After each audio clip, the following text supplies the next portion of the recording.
You're listening to an archived Cabral Concept podcast. After listening to this show, check out the most up-to-date podcasts available at stephencabral.com/podcasts or search directly on iTunes. And now, welcome to the Cabral Concept, where board-certified naturopath and integrative health practitioner Dr. Stephen Cabral shares how he was diagnosed at the age of 17 with a life-altering illness and given no hope for recovery. It was only after studying and traveling all over the world did he discover how to combine ancient Ayurvedic healing practices with state-of-the-art naturopathic and functional medicine to fully rebalance the body and re-energize it with life. It's time to discover how to get well, lose weight, and finally feel alive again. And now, here's your host, Dr. Stephen Cabral. Thank you so much for joining me here today on this Motivation and Mindset Monday. I hope you have an amazing week planned for yourself. I hope that we're going to start the week off right. Always excited to be able to share these Motivation and Mindset Mondays with you because they get me fired up, they get me ready for the week, and hopefully excited to tackle all the different projects and all the different tasks that I have to do. Some that I want to do, some that I don't want to do, but either way, they have to get done. So I wanted to share this story with you. Literally, this was not the planned topic for today's podcast. But as I'm recording this, it's literally just one day before this Motivation Mindset Monday is going live to you. I'm at a conference right now. I just spoke yesterday. Amazing conference. Literally very high-end conference of about 150 health coaches and people within the health industry. Couple $1,000s a ticket. This is very expensive for the attendees to come to. So when I did my presentation, I had that in mind. I wanted to make sure that I over-delivered, that I knew if they were going to be paying this type of money to the event organizer, that I wanted to make sure that I just did my best for them. So I tried to bring that. And all of the other speakers that I listened to were absolutely amazing. The issue is this: I just literally got out of one of the seminars where I had to leave early, and I never do that. As respect to the speaker, I want to sit there, participate, and really show my support for them, because it's not always easy when you're up there on stage. And you want to see people, really giving their energy to you. And this is the first time. Now, I've been to 100 conferences. I was a conference, junkie or so, going from one conference to the next conference to the next conference for many, many years. And that was a way for me to learn mindset, learn motivation, learn health, learn everything, right? That was my thing to do. And I absolutely loved it. And I learned a lot from it. And never once would I walk out, okay? Here's the issue, though. The speaker today, and I want to use this as a lesson, the speaker today who was just giving this presentation is very successful, very successful. A lot of high-end clients, does very well in life, just in life and financially and all of those things. So I'm there. I'm expecting an amazing talk from him. He works with a lot of CEOs, et cetera, et cetera. Here's the issue. From the moment he stepped on stage, I knew something was off. The first cue was this: he had 0 slides. He had 0 presentation. So there's a few people in the world that can get away with that. There are a few people who can just go off the cuff. Okay.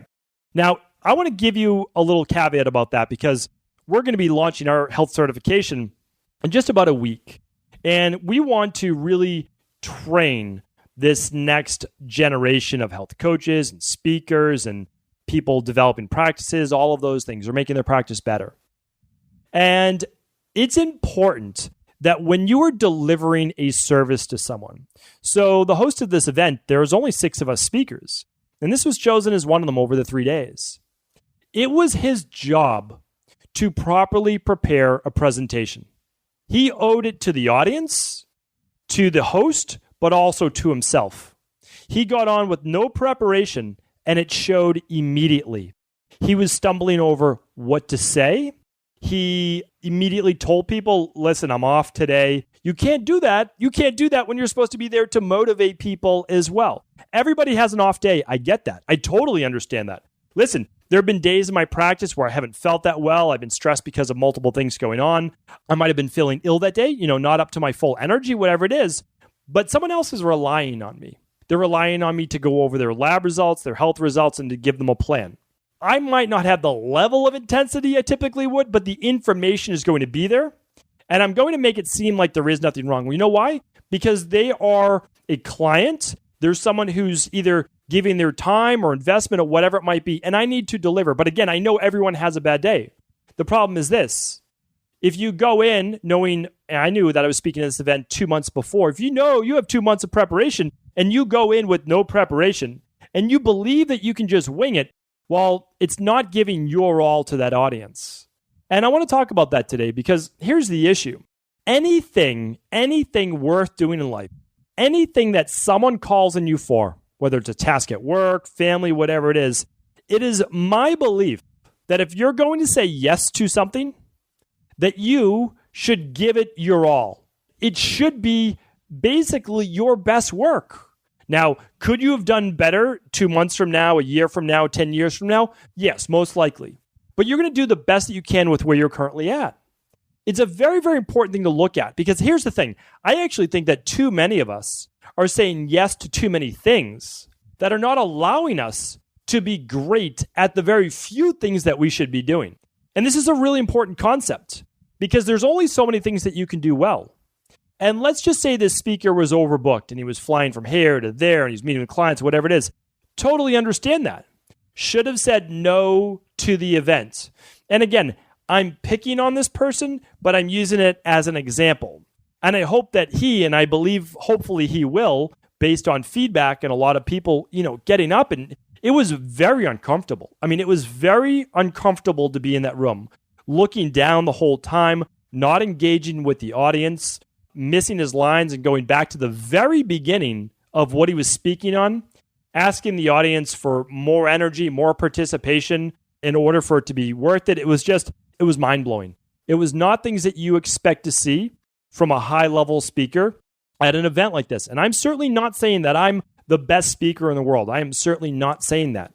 All I'm saying is that, like all the other speakers, you have a presentation created that you've rehearsed, that you've practiced, and that you'll be able to deliver some type of content to an audience and to the host of the event that is either flown you in, like we all get flown in. They pay for our hotel rooms. It's very nice treatment. It's great. And because of that, I need to reciprocate with good information that hopefully will bring some value to the people in the seats. Now, here's the thing. It may or may not, but I did my best. That was basically it. And I felt good at the end because I was prepared. I actually decided one of my new things is I don't like to do the presentation a lot, and I don't like to say things word for word. So what I like to do is do it once and then just basically know what slides are coming next. And so it's a lot like this podcast. I'm prepared for the podcast, but honestly, there's just about 5 bullets to maybe 8 bullets. But from me, after 1,000 podcasts, I still have the material that I need, right? In the beginning, maybe it had to be more written out. But now there's still a prep, right? There's 8 bullets. I already know what the topics are going to be for the next month because I have a job. My job with the Cabral concept is to make sure that each and every show, each and every day is different, that it's building upon certain concepts, and that it's delivering some value to you. That's my goal. That's what I'm trying to do because you're investing your time. There might not be a cost to it, but you're investing your time, and I want to try to deliver with that. My message today to you is not to pick on the speaker. That's certainly not it because we all have our bad days. I've given some bad presentations. I've been prepared. I tried my best. It wasn't my best, but I was prepared, right? I was prepared for it. Here's what I want you to think about. This is a very famous line. I didn't create it. I wish I could give credit to the right person. But if you fail to plan, then you're planning to fail. That's basically it. And you can wonder why that things didn't go your way. This is for all of life. We're going to get into this right now because the speaker part's over, right? That was a one-time event. It is what it is. Hopefully, the speaker learns from it, and that's it. But the truth is that he lost, 150 or 200 people, however many people at the conference, the ability to maybe attract his ideal client or customer or whatever it might be, right? He wasn't able to connect with his message. So for me, whenever I speak, I just want to get through my message. There's nothing to buy. It's my message that I'm trying to get people to understand. And then maybe in the future, they decide to take action on it, whether it might be changing their morning routine. They start to add in a smoothie in the morning. They start to get to bed 15 minutes earlier. They do the things that may eventually get them the life that they want, right? But I have to somehow be able to connect. Here's what I want for you. Here's what I want you to understand, is that when you fail to plan, you're planning to fail. And that's because sometimes you might be successful. Now, maybe every once in a while, this speaker, maybe 9 out of 10 times, he nails the presentation and he does great. But there's still that 1 out of 10 time. So you tell me 1 out of 10 audiences doesn't deserve his best? That to me is not good enough. It's not good enough. It's honestly not. You cannot wing anything that's important to you. So if you're a health coach, you're a doctor, you're a practitioner, any work that you work for, you cannot wing a presentation. You can't wing a session with somebody. You can't wing an appointment. If you're a personal trainer, you can't mail it in and not create a program ahead of time. That's not what your clients, the people coming to you, are seeking out. I saw a lot of personal trainers in my day, no clipboard, no program, no idea what the workout was going to be. Hey, why don't we go do this? They can get that anywhere. They might as well cut a workout out of a magazine and take it with them to the gym, honestly, because there's no prior planning. The idea of a personal trainer is to get personalized training. That's the point. That's why personal trainers are so amazing. They're customizing a program for you. And the best ones are customizing a nutrition plan and lifestyle plan for you. And that's why, honestly, it's one of the best careers and it's one of the best people to see in your life. If you want a dramatic change in your body, your lifestyle, hire a personal trainer. I mean, the results can literally spill over to the rest of your life. But if you're a personal trainer listening to this, you best believe that if you want a long career in this industry and you want the best clients, not the ones that are willing to just deal with you just winging it, then you better create a proper 4-week or 6-week or whatever you do for a program. We actually create 12-week programs. So they're implemented 4 weeks, and then we switch the program to 4 weeks and switch the program after 4 weeks. And the reason we do that in one of my other locations, which is the training studio, is that then we know the progression. We already know what they're going to be doing that 3rd month. That's taking it to the next level. Because if someone's investing, they're making the investment in themselves to hire a personal trainer. You want to be the best out there. You want to be world class. Now remember, in the beginning, you're not going to be the best in the world. That's okay. Do the things that will eventually make you world class. That's what it's all about. And what does that take? Not a lot of your time. For the most part, you can get prepped for anything in about 30 minutes to 60 minutes. When I write a presentation, it might take 90 minutes. To rehearse it, most of my presentations are 45 to 60 minutes is the time that I'm allotted, right? It's not a lot of extra time, but it really does make a huge difference. As I was saying before, never, ever wing anything or leave it to chance. If someone is counting on you, which I know there are people in life, whether it's family, community, church, work, anyone, a best friend, a workout buddy, anyone.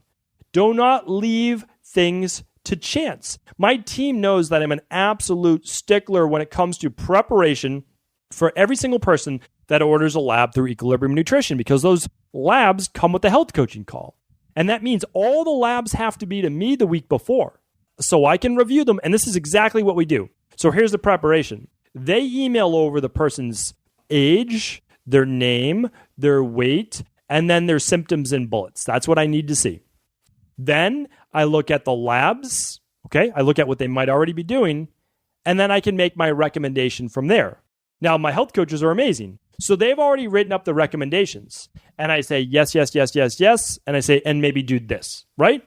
So that came with me also working with my health coaches are made up of personal trainers and / nutritionists, as well as registered dietitians, and they're amazing. I'm sure that you've probably spoken with them or at least conversed in the Facebook group.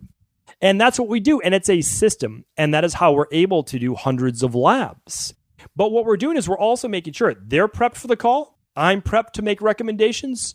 And then we're able to deliver on what we say that we're going to on something especially as important as someone's health or their longevity or their ability to lose weight when they've never been able to do that before, or at least keep the weight off. Here's what I want you to do. Here's where I believe that you can start. And I know this is a little bit of a rant today, but I was actually upset. I was not upset at the speaker. I was upset that this speaker, there's no way he's this successful without being brilliant. Like, that's the thing. And I was disappointed and upset that I didn't get to hear his best work, because I'm a student. I'm a student of life. And I wanted to hear an amazing presentation of how he turned his life around And he's able to do that with others. And I missed out on that. And he missed out on being able to deliver that message to others. And I don't want that to happen to you. Everyone has an off day. They're entitled to that. What I'm using this as is simply one person's off day. We all have them. To try to teach you a lesson to reduce the amount of off days that you have. Here's what I want you to do. I've spoken about this. This is a little bit more in depth today. I want you to plan each of your weeks and each of your days. And I want that to start on Sunday night or Sunday for the week. And then I want you to do a literal schedule for that next day the night before. I want you to plan the next day so that you don't feel like you got nothing accomplished by the end of the day. That you're not running through the day always playing catch up. I don't want you to feel anxious. I don't want you to feel overwhelmed as you go through the day. Anxious people do not feel in control of their life. It's why they feel anxious. If you're not feeling well like I did many years ago, you're anxious because there's no end in sight. You never know if you're going to be well or not. You don't know if you're getting a sinus infection and pneumonia like I did. You're not going to know if you're going to have flu-like symptoms. That is anxiety producing. That's normal. Your brain doesn't know whether you're coming or going or what's going on. So what I need you to do is start to take back control of your days. If you do that, you will see that the overwhelm and the anxiety start to slide away. You're also going to feel a greater sense of accomplishment.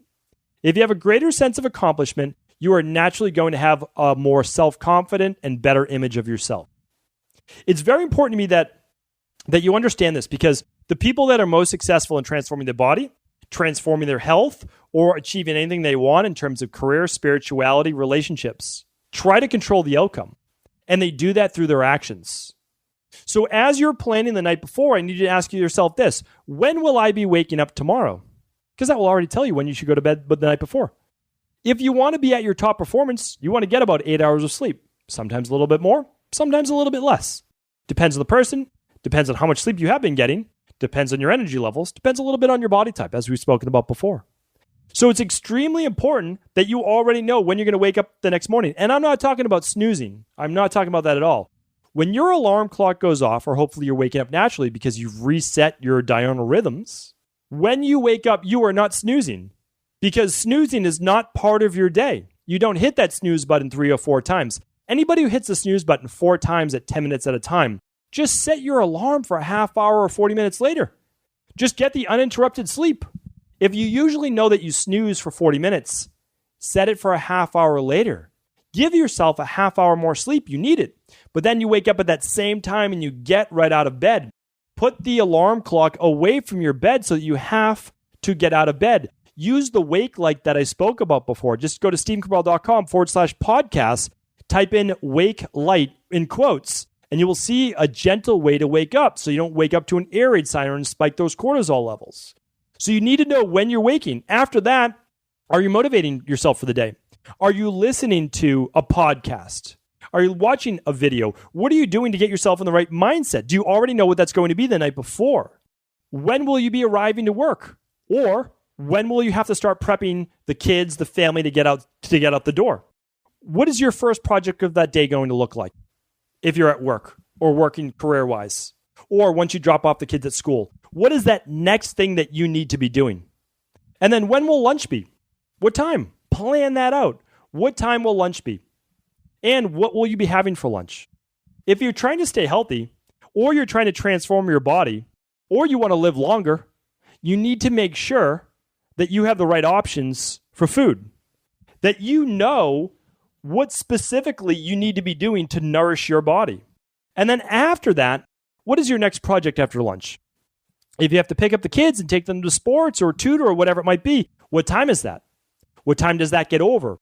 If you're coming back from lunch, instead of just that hour or 2 hour lull afterwards, what is your next project to dive into? What's the deadline that needs to be finished by? Give it an hour, give it 90 minutes, whatever it takes. After that, when are you arriving home? Or when are you arriving at the gym? What will your workout be when you're at the gym? After that, what will dinner be? Or what will your post-workout meal be? From there, when is your scheduled downtime? How many hours, or maybe just 1 hour before bed, when is your downtime? And what is your downtime? Are you sitting on the couch? Are you relaxing, watching some TV, trying to switch off that fight or flight? Or are you reading a book? What time do you start getting ready for bed? Because the getting for bed process might last a half hour or more. And if you know that you need to be in bed by 9:45 p.m. so that you're asleep by 10, when do you have to start getting ready? Is it 9:30? Is 15 minutes enough for you to kind of walk the dog, brush the teeth, whatever needs to happen? Plan all of that out. It might seem like that is a very planned day. But here's the thing. Everything matters. Those people who plan their day accomplish not twice as much as other people. It's at least 3 to 5 times that I've seen. 3 to 5 times. And also, you might think, well, it's too constrained. No, it's not. Constraint and absolute scheduling allows you to have more freedom. And here's why. You can build into your day anything you want. You're upset that there's not enough time for the gym? Build it into your day and make sure the other projects get done ahead of time. Not enough time to work on meditation? Schedule in those 2 20-minute appointments for yourself. Waking up 20 minutes earlier, meditate in the morning. 20 minutes after lunch, go in your car. Take 20 minutes less lunch if you're at work. Meditate in your car, right? Not getting enough time to study for a certification, take an exam, move up on a certain level for work that you need to do. Take the time, either when you're done with work at night or first thing in the morning after you're ready for the day, or maybe that's your lunch break. Plan that into your schedule. Here's what it does. You'll realize that planning leads to freedom. Why? Because freedom to choose what you want in life. Freedom to be able to accomplish everything that you ever wanted, knowing that you have the same 24 hours as everyone else. 16 hours if we take 8 of that for bedtime, right? 15 hours if we take an hour for downtime, right? It starts getting less and less. You need to control all of those hours. People that don't allow life to then happen to them. And they wonder why they're in the same place or worse year after year after year. That happened to me for basically a decade, right? I thought I was moving forward, but I was also taking a lot of steps back. And that's because I allowed life to basically overwhelm me. I was in a state of not knowing what was coming next. I was anxious about this and that, and just everything seemed in disarray. Until I started to say, this is my day. Here's the other thing. If it doesn't fit in your day, it can't be accomplished, right? You're not superhuman. You can accomplish everything that you want, but you have to decide. This allows you then to have really serious focus. And that's why I tell people, focus on one thing at a time. Focus on one thing at a time. Make that happen. The faster you focus on it, the faster it will happen. Then you can move on to the next thing. There's so many people with all these ideas and goals, and they're all amazing, and I want you to accomplish all of them. But first things first, you need to accomplish the first one. Set yourself up for success, and then move on to the next. Besides, when you accomplish the first one, you will now have it down pat. You will understand, I used to dedicate 90 minutes a day to this and this, like whatever it might be. Again, studying for something, whatever it might be. Now I can take that 90 minutes and I can start to write my book, or I can start a podcast, or I can do whatever I want. Anything that you want, because now you're switching that time, what it took to accomplish one thing, and then move it on to the next. We all have a finite amount of time, and I'll tell you right now, there's no need to waste time. I see the years just move by, and maybe my mindset's a little bit different because I thought that my life was going to be taken from me. When I was given no hope of getting better as a 17-year-old kid, you start to grow up real fast. You start to think like a 80-year-old, 90-year-old thinking, I don't know how many years I have left. And when you then have that mindset that nothing is guaranteed, you don't know if next year is the year, you start to look at life differently. Things begin to matter much more to me. I started to get much clearer on what I wanted to be doing, how I wanted to be serving. And that led to greater focus. Now, I know maybe not everyone goes through that, but I'm telling you right now, you need to have your why. You need to have what leads you down a path to passion. What gives you purpose in life, and what is that? You need to find that thing. Whatever that thing that is most important to you right now, whether it's career, your health, your body transformation, your spirituality, your connectedness with this world, or a relationship. Pick one of those areas, make yourself world-class in that. Not world-class compared to anybody else. Doesn't matter about anybody else. It honestly doesn't. I can't compare myself to someone else. I sound different than other people, talk different than other people. I have a different upbringing than other people. I went through different circumstances than other people. How can I compare my journey with anyone else's? I can't. All I can do is worry about me, and all I want you to do is worry about you. Remember the great Jim Rohn quote that I love. It's one of my absolute favorite. I'll take care of me for you if you'll take care of you for me. Remember, we're all out there trying to help everybody else. First, help yourself. Accomplish what you need to accomplish. Get yourself set up. Schedule your days. Make all of your commitments count. Everything matters. As you do that, as you set yourself up for greater success, you're going to have more to give to other people. I had nothing to give to other people when I was that sick. I had no energy. I had no love. I had no fun. I had nothing to give because I was so consumed in me, right? And a lot of us are there. Once you no longer have become consumed with you, if you look at Maslow's hierarchy of needs, and I've spoken about that before in a previous podcast, when you've taken care of you, all you worry about is taking care of others because you're good. You're all set. Now you have all of this left to give because you've already been taken care of. It's one of the greatest things in life, and that's what I want for you. So here's the thing. Remember that planning does lead to freedom. It leads to less anxiety, less feelings of overwhelm. And right now, no matter where you're at, you can start. And you're not going to be perfect right away. You're not. There's going to be some trial and error. But the best way to move through that trial and error and figure out what works and what doesn't is just to begin.